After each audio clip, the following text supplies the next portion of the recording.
إن الحمد لله نحمده ونستعينه ونستغفره ونستهديه ونعوذ بالله من شرور أنفسنا ومن سيئات أعمالنا. من يهده الله فلا مضل له ومن يضلل فلا هادي له. وأشهد أن لا إله إلا الله وحده لا شريك له، وأشهد أن محمدا عبده ورسوله. يا أيها الذين آمنوا اتقوا الله وقولوا قولا سديدا يصلح لكم أعمالكم ويغفر لكم ذنوبكم، ومن يطع الله ورسوله فقد فاز فوزا عظيما. أما بعد، باشترين كلامي خواي پروردگارك لقرآن پیروز أي فرميو باشترين ڕێبازی محەممەدی مختارە صلى الله عليه وسلم و خراپترین ڕێگا و ڕێباز هەر ڕێگا و ڕێبازێکە خۆشەویستەکانم کە پێچەوانەی ڕێبازی پێغەمبەر بێ صلى الله عليه وسلم. خوا پەنامان بدا لاربوونەوە لە ڕێبازی خوا و پێغەمبەرەکەی سەرگەردانی و نەکبەتی لە دوایە بۆ دنیا و بۆ قیامەت، بۆ تاک و بۆ کۆمەڵگا. ئەگەر تۆبەی لێ نەکا خاوەنەکانی جێگەیان جەهەنم ئەبێ، خوا پەنامان بدە. موسڵمانە بەڕێزەکان، ئەپاڕێنەوە لە خوای پەروەردگار بە یەک دڵ داوای لێ ئەەکەین بەزەی بە حاڵمان ئەبێتەوە، لێمان ببورێ، تاعەتەکانمان قبوڵ بکە. لێ ئەپاڕێنەوە بۆ خاتر ناوە جوانەکانی خۆی دانەدانە کەوا ڕێگای هیدایەت و ڕێگای خۆیمان لێ ون نەکا، بەردەواممان بکا لەسەر ڕێبازی حەق، لەسەر ڕێبازی ڕاستەقینە. ڕەحم بە نەخۆشەکانمان بکا و شیفایان بدا. لێ ئەپاڕێنەوەڵین یا شافی شیفای نەخۆشەکانمان بدەیت، بە تایبەت ئەو کەسانەی کە داوای دوعای خێریان لێ کردین، لەخوا ئەپاڕێمەوە خوا شیفایان بدا. کەسانێک داوایان لێ کردین دوعای خێریان بۆ بکەین، احتیاجیەک لە ناو دڵیانە هەیە، پێویستیەکیان هەیە، ئێماڵین خوایە بۆیانی جێبەجێ بکەیت و خێری دین و دنیای تێ بخەی بۆیان. هەیە نەدارە، هەیە قەرزارە، هەیە گەنجە و حەز لە ژیانی هاوسەرایەتیەکە، هەیە پێویستیەکی هەیە لەم ژیانە، خوای تەعالا لێ ئەپاڕێنەوە بۆیان جێبەجێ بکە. خوای پەروەردگار خاوەنی هەموو شتەکانە و بەدەسڵاتە بەسەر هەموو شتەکانە. لێ ئەپاڕێنەوە کوردستانمان بپارێزێ لە بەڵاو، لە موسیبەت و لە قات و قڕی و لە نەخۆشی، هەروەها عێراقیش، هەروەها هەموو وڵاتانی ئیسلامیش. خۆشەویستەکانم، ئەو بابەتەی کە ئەمڕۆ عەرزتان یەکەم ناوێکی ترە لە ناوەکانی خوای پەروەردگار، القودوس، ناوێکی پیرۆزی خوای پەروەردگارە.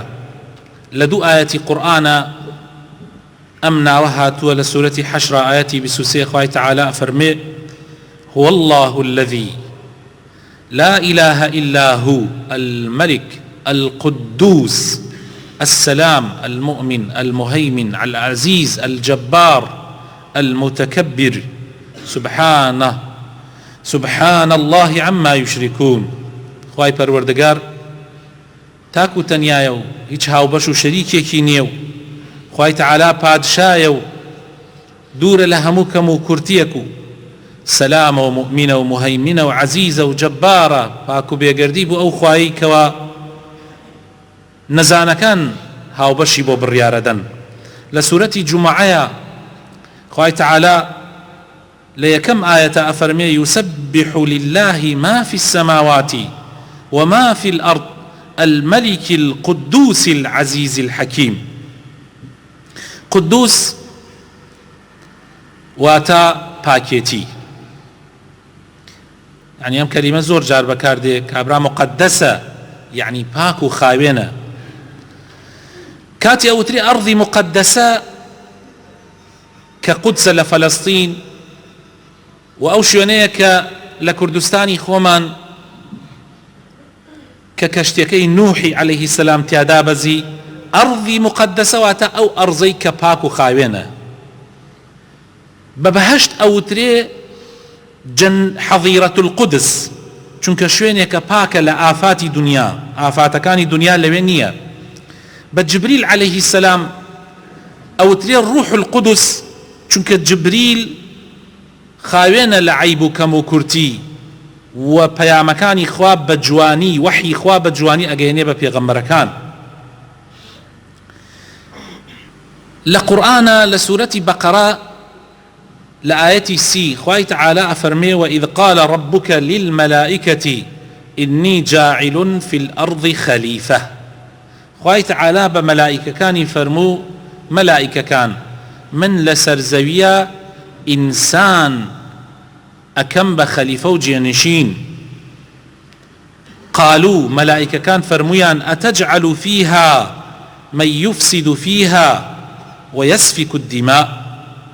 ئایا خودایە کەسانێک ئەخەیتە سەر زەوی ئەیکەی بە جێنشین لەسەر زەویە کە فەساد لەسەر زەویە بڵاو کاتەوە، خوێن بڕێژێ ونحن نسبح بحمدك ونقدس لك، و ئێمەش بەردەوام خەریکی زکری تۆین، بەردەوام خەریکی خۆپاکردنەوەین بۆ ئەوەی لە تۆ نزیک ببینەوە. مەبەستمان ئەو کەلیمەیە ونقدس لك. جا خوای تەعالە فەرمووی قال إني أعلم ما لا تعلمون، ئەوەی من ئەیزانم ئێوە نایزانن ئەی مەلائیکەکان.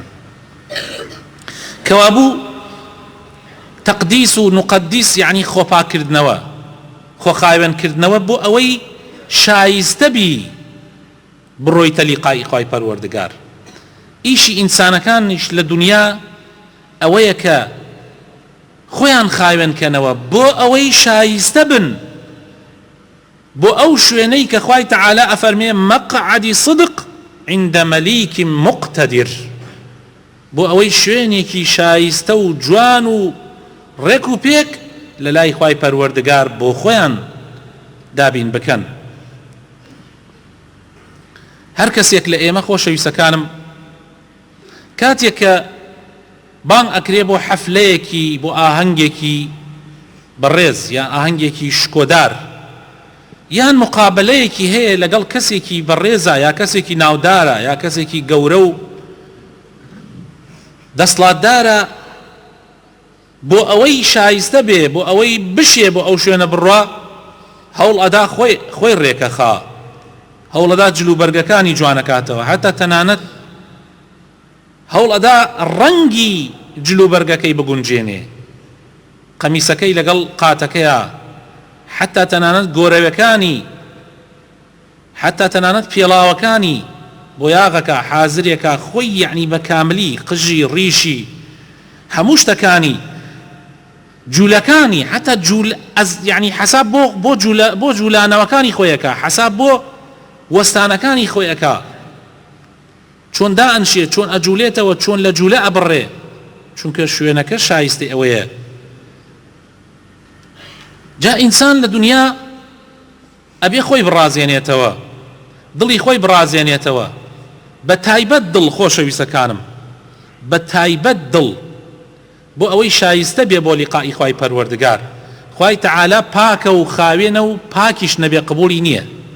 لە حەدیثە هاتووە إن الله طيب لا يقبل إلا طيبا. خوای تەعالە پاکە و خاوێنە پاکیش نەوێ قبولی نییە. لە هەندێک لە کتێبە پێشینەکانە هاتووە خوای تەعالە تقدست أسماؤه وصفاته فرموویەتی عبدي بندكم طهرت منظر الخلق سنين، ماوەیەکی زۆر هەوڵدا بەرچاوی خەڵق بۆ تۆ بڕازێنیتەوە. هەر یەکێک لە ئێمە مەسروفێکی زۆر ئەکا لە خانووەکەیە، کاشی دەرەوەی ناوەوەی زەویەکەی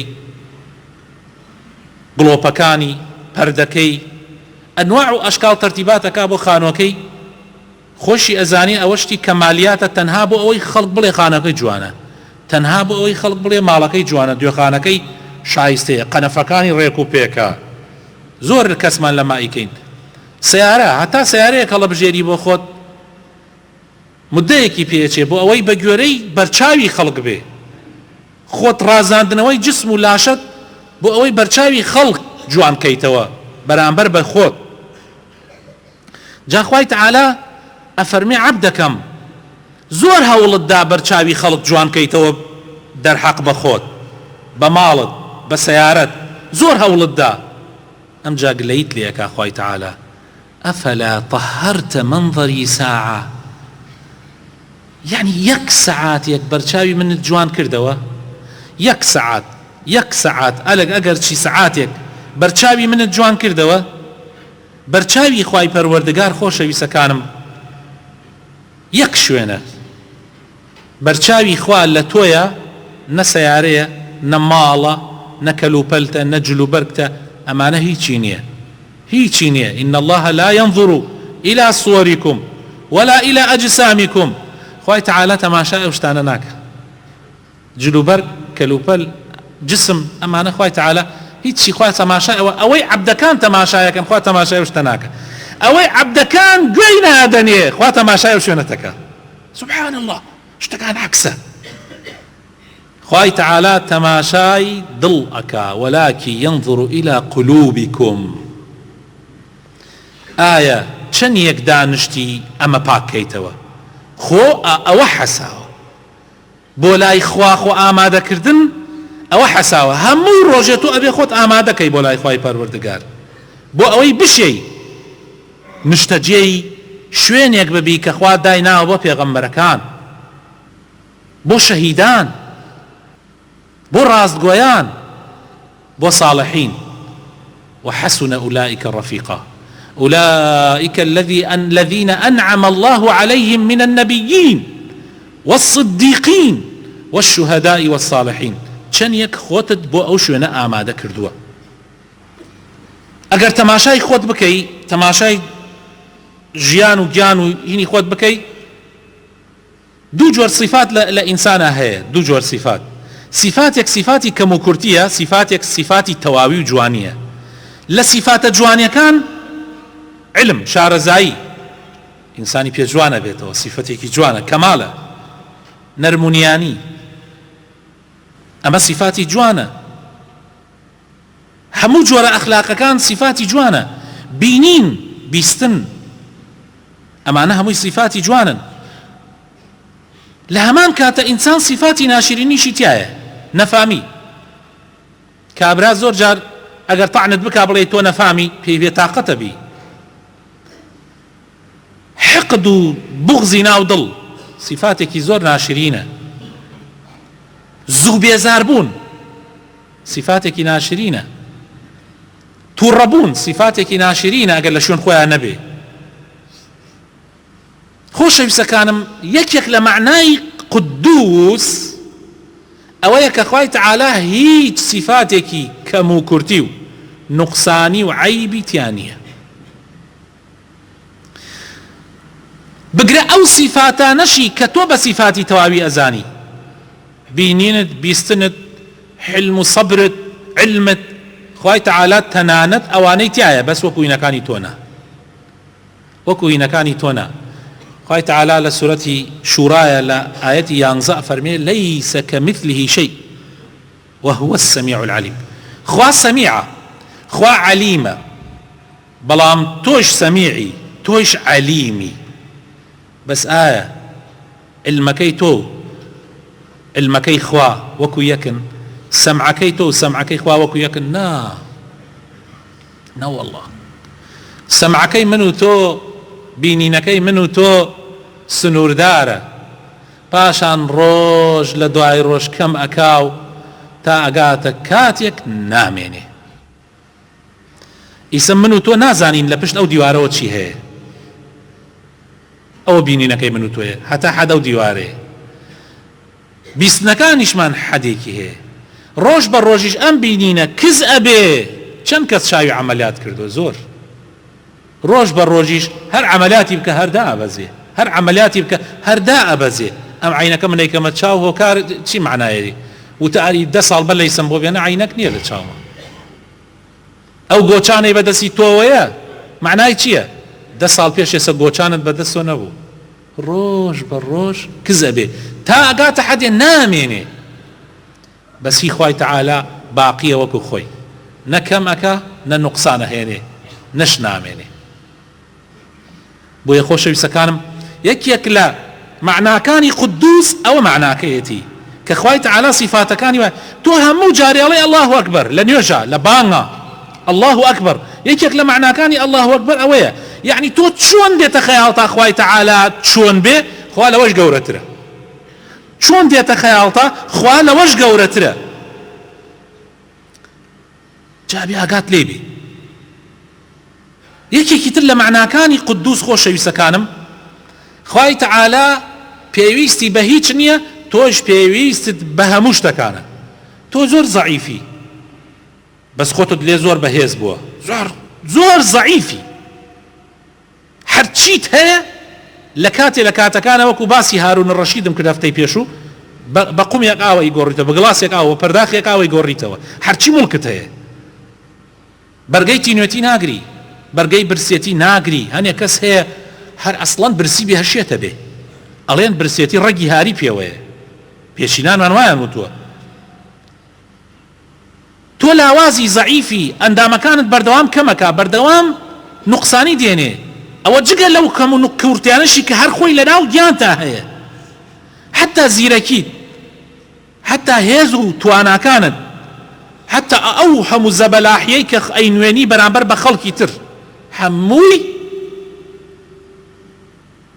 دلیلی زەعیفی تۆیە. بەڵام خوای تەعالا هیچ نوقسانیەکی نییە. خوای تەعالا ئەو صفاتانەی بە کاملی تایە. خوای تەعالا بەردەوام دەوڵەمەنە. ها تەماشاکەن خۆشەویستەکانم، خوای تەعالا لە قورئانە لە سورەتی فاتیرە فەرمی یا ئەیوهە الناس ئەنتم الفقراء إلى الله. تۆ هەردەم فەقیر یعنی چی؟ یعنی احتیاجی. والله هو الغني. بەڵام خوای تەعالا دەوڵەمەنە، دەوڵەمەنی حەقیقی خوایە. ئێمە چەند دەوڵەمەنیش بین هەر فەقیرین. مامۆسایەک ئەیگەڕێتەوە ئەڵێ ڕۆژێکیان لە ئەوروپا بۆ محازەرە چوو بووم بۆ ئەوروپا بۆ دەعوە بانگی ئیسلام، ئەڵێ پیاوێک هات بۆ محازەرەکەم، دوای ئەوە دعوەتی کردم بۆ ماڵەوە، پیاوەکە دیار بوو بە شکل و شێوەیە پیاوێکی یعنی وەزنی هەبوو، سەنگی هەبوو. ئەڵێ کە چوین بۆ ماڵیان، ماڵەکەی ئەمە باسی با ئەو ئەڵێ 20 ساڵ پێش ێسە، یعنی چەند ساڵێک شەو محازەرەی داوە، یعنی چەند، یعنی 25 ساڵ تقریبا پێش ێسە. ئەیوت هەموو شتێ لە ماڵەکە بە دوگمەیە، بە کۆنترۆڵە. ئەیوت قەت تەسەور ناکرێ ماڵەکەی ئەوەنە دەوڵەمەند بوو، ماڵەکەی قەت تەسەور ناکرێ. وە کاتێ چووینە سەر سفرەکەش، سفرەیەکی بۆ ئامادە کردبووین، لە خەیاڵە نەئەهات، بە خەیاڵی هیچ کەسێکە نەهات ئەو هەموو خواردن و جۆرە خواردنەی کە بۆمانی ئامادە کردبوو. دیار بوو زۆر خۆشمانی ئەویست و ئەیویست یعنی داوەتێ تایبەتیمان بکە. ئەڵێ خۆی لەو پەڕی سفرەکەەوە دانیشت بوو، دەستمان کردە خواردن، سینەیەکیان بۆ هێنا، تەنها پەرداخی ماسا و نان و تەواو. ئەڵێ منیش دەستم لە نانەکە بەڕاستی هین هەڵگرتم، باشە قوربان، ئەی لەگەڵ ئێمە ناخۆی، ئەی لەگەڵتینەوە ئەمەی ها لە بەردەسی ئێوەیە، هەر هەمووی لە من مەمنوع کراوە. یا سوبحان الله، هەموو دەوڵەمەنی ئەم دنیا گشتی تیکە ئێرانی خۆش نایەنێ، یعنی وەتا لە خۆی مەمنوعە، ناتوانێ بێ. جوانترین سیارەکانی دنیا کە تۆ پەکت کەوت ناتوانانی لێی بخۆڕی، سوودی نییە. ئەی هەرچی سیارەی دنیای تۆ بێت چی سوودێکی یەکێکتر لە پاڵتا لێی بخۆڕێ، سوودی نییە. وەگەوای تۆ نەبێ کۆ تا وەکرێ بچی بۆم لاوەلە، حتا جلو بەرگەکەش، حتا پێڵاوەکانیشت مدەیەک دێتە سەر تا ئەسڵن تە پێویستە بە پێڵاو نامێنێ. زانن بۆچی؟ چکە لەسەر جێگا کەوی، پێڵاو بۆ کەسێکە ڕێ بکە دەرچێ لەمە. یا سوبحان الله، ئەمەیە ئێمە. جا خەڵک زۆر جار خۆی لێ ئەگۆڕێ. ئێمە پێویستمان دائیمەن ڕۆژانە، یەکێ لەو حکمەتانەی کە خوای تەعالا ڕۆژانە 3 جار برسیمانەکە، 3 جار نان بخۆین، ئەوەیە بۆ ئەوەی بکەوێتە بیرمان، بەس کەس وەبیری ناکەوێ، کەس بەبیری ناکەوێ. تۆ ئەو خواردنەشی کە ئەی خۆی دوای ئەبێ دەریشی کەیتەوە، جاری وایە دەرکردنەکەی زۆر ناڕەحەتە، ئەگەر بیری لێ بکەیتەوە زۆر عەجیبە. بەس خوای تەعالا قودوسە، یەکێکی تر لە معناکانی قودوس خۆشەویستەکانم کە خوای تعالی ئەڵێ فڵانە کەس مقدسە یعنی پاکە، یعنی ڕاست ڕێیەکە، لۆف و دەوەران ناکە، یعنی کەسێکی داوێن پاکە، یعنی کەسێکی دڵ پاکە، یعنی کەسێکە نیەت پاکە، یعنی لە ناو دڵیا بغز نییە، قین نییە، خیانەت ناکە، چاوی خیانەت ناکە، گوێی خیانەت ناکە، گوێ لە شتێک ناگرێ پیس بێ. ئەزانی ئەم گوێانە ئەمانەت خوای تەعالایە، تو خوا براینە ئەم ئەمانەتە حەیف نییە بەکاری بێنی لە شتێکە کە لە جێی خۆیان نەبێ. ئاخر بابزانێ ئەگەر بەکاری بێنی زووش ئەفەوتێ لە شتی خراپە. چاوت هەروەها زوانت قەت ناڕوا غەیبەتی ئەم و ئەو بکە، ئەزانێت بە غەیبەتکردن کردەوە چاکەکانێدا بە خەڵکتر. بەو شێوە ئینسان خۆی پاکەکاتەوە بۆ لای خوای تەعالا. یەکێکی تر لە معناکانی قودوس ئەوەیە کە ئینسانی مسلمان ئەبێ خواردنی پاک بکاتەوە، حەڵاڵ خواردنەوەی ئەبێ بە حەڵاڵ پەیاکە، هەتا ماڵەکەت، هەتا ڕزقەکە و ڕۆزیەکەت، دوکانەکەت، هەمووی ئەمانە بە پاکی ئەبێ پەیاکەی وە پاشان دڵشی پێوە نەبەسی. والله هەر کەسێ دڵ بەسێتەوە شتانەوە خۆیە خەڵەتێنێ، خۆیە خەڵەتێنێ. ئینسانی مسلمان نابێت هەوا و ئارەزوەکانی ببێتە سایقی، ئەم ئەبێ سایقی هەوا و ئارەزوەکانی خۆی بێ. ئینسانی مسلمان لە ژیانە بەرنامەی هەیە، قیەمی هەیە. خۆشەویستەکانم، ئیسا هەر لەم مزگەوتە دەرئەچی، ئیسا تۆ لە ناو مزگەوتە هەموو حەرەکاتەکانت هەوڵەدەی شەرعیانە بێ، هەموومان ئێستا هەوڵەدەین شەرعیانە بێ. من هەوڵەدەم خوتبەکەم بە شێوەیەک بێ مخالفەی پێغەمبەر نەبێ صلی الله علیه وسلم. ئێوە دانشتنەکانتان بە ئامان شێوە، نوێژەکانیشمان ئەگەر من ئێستا نوێژی نیوەڕۆ، نوێژی جمعە 4 ڕکاتان بۆ بکەمەکو نیوەڕۆ، کەستان قبولی ناکەن، هەمووتان هاوارەکەن. ئەڵێن چۆن ئەبێ وابێ؟ ئەی بۆ دەرەچی لە مزگەوت وانیت؟ ئەی بۆ دەرەچی ڕوویتە بازار؟ هیچی شەرعی نییە کارەکانت، معاملەت شەرعی نییە، هەڵس و کەوتت شەرعی نییە. ئەی بۆچی هەموو شتێکی ناشەرعی ئەبینی دەنگ ناکەی؟ ئەی بۆ کچەکەت خۆی ڕوو دەکاتەوە دەنگ ناکەی؟ ئەی بۆ ژنەکەت ناشەرعی دێتە کۆڵان لە ناو دەرگادا ئەنشێ و سەیری پیاوی خەڵک ئەکا و مراقبەی ماڵی خەڵکەکە، تو قەت ڕۆژێ پێت نەوت؟ ئەی بۆچی هەموو خراپەیەکە بینی دەنگ ناکەی؟ ئێمە زۆر شتەکانمان لێت یەکەڵ بووە. ئەی خۆی توی مسلمان ئەبێ هەموو شتەکانە شەرعی بێ، دەرەوەتی شەرعی بێ، هەموو شوێنێکت شەرعی بێ، ماڵت ئەبێ شەرعی بێ. ئەوەیە قودوس. قودوس معناکەی ئەوەیە، یعنی تۆ هەموو ژیان شەرعیانە بێ. ئەو کاتە ئەگەر وابی گشت ژیان ڕێک و پێکە. والله ئێستا حالیان لە هەمان کاتە، لەم کاتە لە سعات 12:04 20 دقه 12:25 دقه لە کوردستانە 600,000 تا ملیۆنی خەڵک نوێژی جەماعەتەکە. والله نەک 600,000 100,000یشی 50,000یشی ڕاستکە لەگەڵ خوایە دەرچوو لە مزگەوت ببێتە پیاوێکی باش، ببێتە پیاوێک چۆن لە ناو مزگەوتە شەرعیە، لە دەرەوەی شەرعی هەموو ژیانمانەگۆڕێ، هەموو ژیانمانەگۆڕێ. بەس ئێمە وانین خۆشەویستەکانم. ئایا ئێمە چەندێک ئامادەین بۆ لای خوا؟ ئەمە خوایە، خواتان پێ ئەناسینە و خۆشمان ئەناسین دوای ئەوە. بۆیە خۆشەویستەکانم، یعنی پێویستمان بە گۆڕان کاریە لە ژیانمانە. ئینسانی مسلمان ئەگەر هەڵسا ئەبێ هەڵسانی بەخوا بێ، ئەگەر قسەی کرد ئەبێ قسەکانی بۆ خوا بێ، ئەگەر بێدەنگ بوو ئەبێ بێدەنگەکانی بۆ خوای تەعالا بێ، کاتەکانی هەڵدا تەوزیعی کە بە پێ ئەوەی کە خوا پێی خۆشە. چونکە وایە، یعنی ئیشەکان وایە. ئەگەر وابێ زۆر شتمان لە ژیانمانە ئەگۆڕێ. لە ئەخیرا من یەک کەلیمەیەک ئاگادارتانەکەم و یەک کەلیمە. ئامان ئاگات لە خۆت بێ خوا لە شوێنێکە نەتبینێ کە قەدەغەی لێ کردووی، و دائیم با لە شوێنێکە بتبینێ کە ئەمری پێ کردووی. بەس ئەوەنە. دووبارە یەکەم، ئامان ئاگات لێ بێ خوا لە شوێنێکە نەتبینێ کە قەدەغەی لێ کردووی. ئامان ئاگات لێ بێ مەڕۆ بۆ نادی، مەڕۆ بۆ شوێنێ بزانی ئەم شوێنە ناشەرعیە، دعوەتیان کرد بۆ شاییەک، ئەزانی لەوێ ئەوێتە 1000 بەزم. ئەی بۆ ڕووی، ئەی تۆ ئێوارە نیمەڕۆ لە مزگەوت دوی، معقولە عەسر لەو دەشتەبی لە شاییە و لە ڕەش بەڵەکە؟ ئەمە کەی ئەمە دوانە بە یەکوا گونجێ. ئامان لە شوێنێکە مەبە کە خوا قەدەغەی لێ کردووی، دائیم هەوڵدە لە شوێنێکە بە کە خوای تەعالا ئەمری پێ کردووی. خوای گەورە بخاتر ناوجوانەکانی خۆ ڕەحمان پێ بکە، هیدایەتمان دا نووری ئیمان خاتە دڵەکانمانەوە.